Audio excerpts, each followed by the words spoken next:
Qulaq təmizləmək üçün pambıq çöplərdən istifadə edirik, amma bilirik ki, hər dəfə tibb işçiləri bunun çox yanlış olduğunu həkimlər qeyd edirlər. Buna baxmayaraq biz yenə davam edirik qulaqlarımızı təmizləməyə. Ümumiyyətlə, qulaq çöplə qulaq təmizləməyin nə kimi riskləri var? Üzərinə oxusanız, üzərinə ingilis dilində, bəzən rusca tərcümə də ola bilər, adətən ingiliscə olur.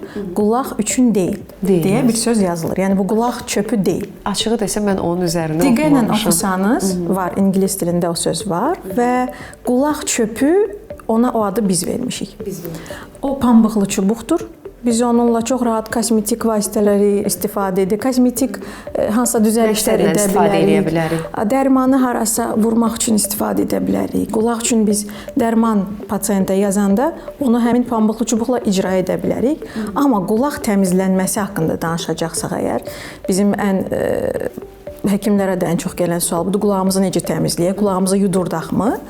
Qulaq özünü təmizləyən orqandır. Çünki siz kənarda qulağı çirkli adam görmüsünüz yəqin ki. Çünki o kir özünü kənara atıb bir şəkildə. Yəni bu necə olur? Biz danışırıq, çənə oynağımızın üzərində qulaq yolumuz, xarici qulaq yolumuz yerləşir. İnsan danışdığı zaman qulaq yolu içəridəki qulaq kirini çölə doğru atır. Qulaq kiri sözü özü başdan yanlışdır. Bu kir deyil. Xarici qulağımızın dərisi bədənimizin ən incə dərisidir. Bu serumen həmin dərini qorumaqdan ötürüdür və tərkibi həm antibiotik tərkibli, həm göbələk əleyhinə tərkibli bir maddədən ibarətdir.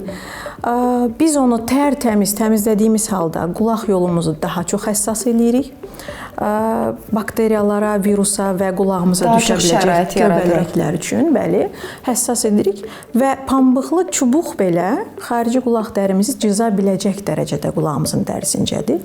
Biz cızıb travma üçün açıq qapı saxlayırıq.